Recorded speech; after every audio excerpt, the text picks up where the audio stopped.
శ్రీమాత్రే నమ. జయ గురు దత్తాత్రేయ నమ. ఈ వీడియోలో మనం వృషభ రాశి వారికి జూన్ నెల మాస ఫలితాలు తెలుసుకునే ప్రయత్నం చేద్దాం. మరి వృషభ రాశి వారికి ధనం సంపాదించే మార్గాలు ఈ నెలలో ఏ విధంగా ఉన్నాయి, అలాగే వారు ఏ ప్రయత్నం ద్వారా జీవితంలో విజయం సాధించడానికి ఈ నెలలో మీకు అవకాశాలు ఉన్నాయి అన్న విషయాన్ని మనం పరిశీలిద్దాం. మరి ఈ నెల ప్రారంభం నుంచి ఇంచుమించుగా సూర్య భగవానుడు ఇదే రాశి యందు సంచరించడం జరుగుతూ ఉంటుంది. దీనివల్ల ఏంటంటే మీలో ఆత్మధైర్యం పెరుగుతుంది, ఏదైనా సాధించగలం అన్నటువంటి కాన్ఫిడెన్స్ కలుగుతూ ఉంటుంది. ఈ కార్యం వల్ల ఏంటంటే మీరు ఎక్కడికి వెళ్ళినా కూడా సరైన గుర్తింపు గౌరవం పొందుతారు. అలాగే బుధుడు కూడా ఇంచుమించుగా జూన్ 7వ తారీఖు వరకు కలిసి ఉండడం వల్ల ఇప్పుడు ఏర్పడినటువంటి బుధాదిత్య యోగంతో పాటు కేంద్ర కోణాధిపతుల కలయిక మీరు ఒక రాజయోగాన్ని, అలాగే ఒక విద్యాయోగాన్ని, ధనయోగాన్ని కూడా ఏర్పడడం జరిగింది. అంటే రాజయోగం వల్ల గౌరవం లభిస్తుంది, ధనయోగం వల్ల ఆర్థిక పరంగా అనుకూలం ఉంటుంది. అంటే బుధుడు ఎప్పుడు కూడా మీ యొక్క విద్వత్తు ద్వారా, మీలో ఉన్నటువంటి టాలెంట్ ద్వారా, సామర్థ్యం ద్వారా ధనార్జనకి సహకారం లభిస్తూ ఉంటుంది. అందువల్ల మీ యొక్క టాలెంట్ని ప్రజెంట్ చేయడం వల్ల 10 మంది దృష్టిలో మీ యొక్క ఆకర్షణ, గుర్తింపు రావడం వల్ల సహజంగా ఎక్కడికి వెళ్ళినా కూడా తగు విధంగా మీరు మీ పనులు పూర్తి చేసుకుంటారు. సముచిత గౌరవం కూడా పొందడం జరుగుతూ ఉంటుంది. సహజంగా ఇప్పుడు వృషభ రాశి వారికి ధన లాభస్థానాలు బాగా యాక్టివేట్ అయి ఉన్నాయి. చాలా స్లోగా ప్రయాణించే గ్రహాలు రెండు, అటు శని భగవానుడు అటు గురుగ్రహం కూడా 2-11 స్థానాల్లో యాక్టివేట్ చేయడం వల్ల రెండో స్థానం అన్నది మనం సంపాదించిన ధనాన్ని ఎంతవరకు దాన్ని వినియోగిస్తాం, ఎంతవరకు సద్వినియోగపడుతుంది, ఎంత సేవింగ్స్ చేస్తాం అన్నది కూడా రెండో స్థానం బట్టి ఆధారపడి ఉంటుంది. ఇప్పుడు గురువు రెండో స్థానంలో ఉండడం వల్ల కుటుంబ అవసరాలకు ధన సహకారం సహజంగా లభిస్తుంది. అయితే కుటుంబంలో ప్రతి ఒక్కరూ కూడా ఏదో విధంగా ధనం సంపాదించడం వల్ల వారికి పట్టిన అదృష్ట యోగం వల్ల కొంతవరకు మీ మీద వాటి యొక్క బాధ్యతలు తగ్గుతాయి. అంటే ధనం కొంత మిగలడం వల్ల దాన్ని ఏదో విధంగా సేవ్ చేసుకోవడానికి అనుకూలంగా ఉంటుంది. కొంతమంది ఈ శుభకార్యాలకి వారికి కొంత మనీ కూడా ఏదేమైనప్పుడు కూడా మీ సేవింగ్స్ పెరుగుతాయి. కుటుంబ సభ్యులందరూ కూడా ఏదో విధంగా సంపాదించడం వల్ల కుటుంబం అంతా ఆనందంగా ఉండడం జరుగుతుంది.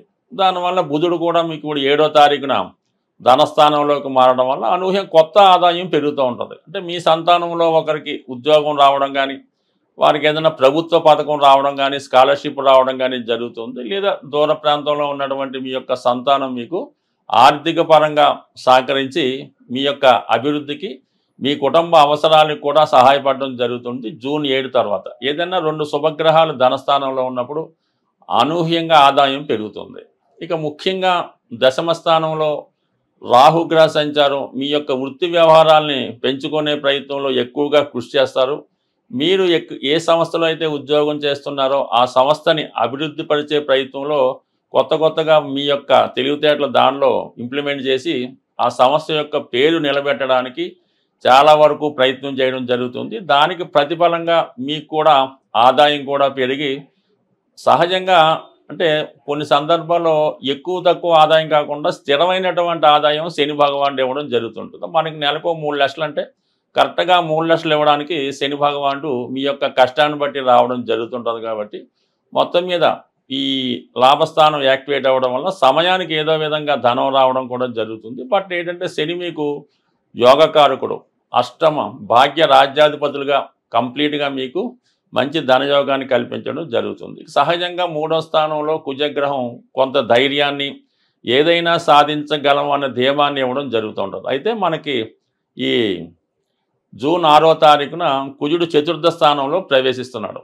ఈ కారణం వల్ల మీకేమవుతుందంటే ఆటోమేటిక్గా స్థిరాస్తి కొనాలని మీ ఆలోచన, మీ ప్రయత్నం 100% నెరవేరడం జరుగుతూ ఉంటుంది. అంటే ఆల్రెడీ అక్కడ కుజుడుతో పాటు కేతువు ఎప్పుడు 4వ స్థానంలో ఉన్నాడు. దీన్ని బట్టి కుజుడు ఎక్కడ రావడంతో ఏమవుతుందంటే మీ యొక్క పాత స్థిరాస్తి ఏమైనా ఉంటే దాన్ని విక్రయించి అది వేరే వాళ్ళకి ఇచ్చి మీరు కొత్తగా ఒక గృహం కట్టుకోవడం కానీ కొనడం కానీ జరగడానికి ఇది అనుకూలంగా ఉంది. అలాగే మరి ఈ కుజుడు మీకు సప్తమ వ్యయాధిపతిగా 4థ స్థాన సంచారం ఏమవుతుందంటే స్థాన చలనాన్ని కలిగిస్తూ ఉంటారు.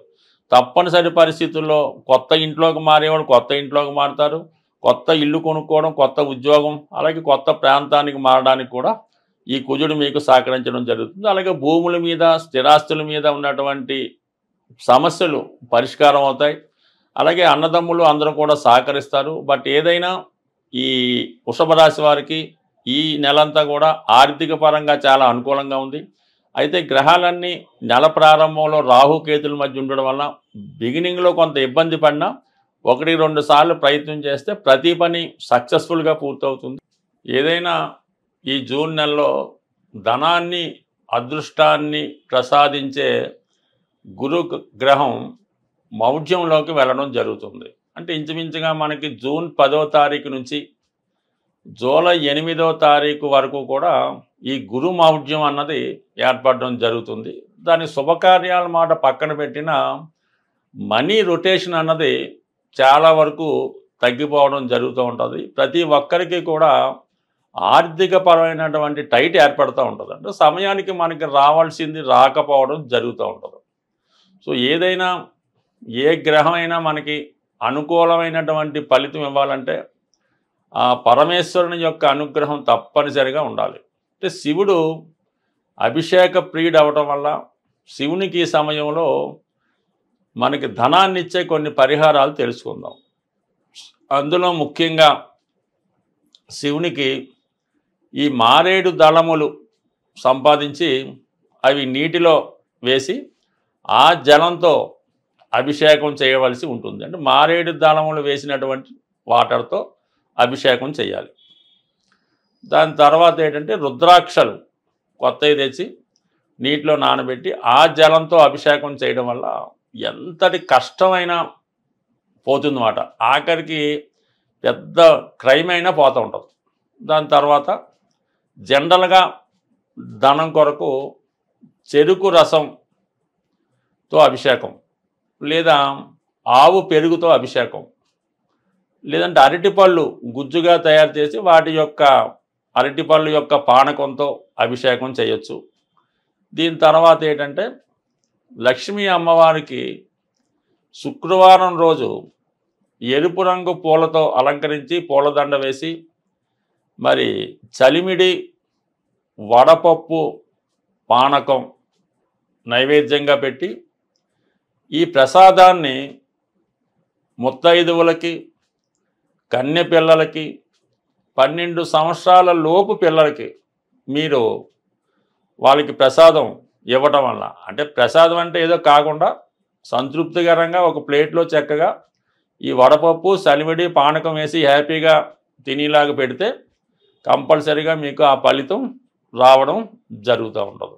అలాగే మన గృహం సో ఇంకా ఏదైనా మీ యొక్క జాతకాన్ని సంపూర్ణంగా క్షుణ్ణంగా తెలుసుకోవాలి, అలాగే మీ యొక్క జీవితాన్ని బాగుపరుచుకొని అటు మీ యొక్క సొంత గృహాన్ని, అంటే నివసిస్తున్న గృహాన్ని, అలాగే మీ యొక్క జాతకాన్ని ఏమైనా లోపాలు ఉంటే సరి చేసుకొని మీరు అదృష్టవంతులుగా మారాలంటే మీకు తెలుసున్నటువంటి జ్యోతిష్కులు ఎవరైనా ఉంటే వారిని సంప్రదించి వారు చెప్పింది ఫాలో అయింది.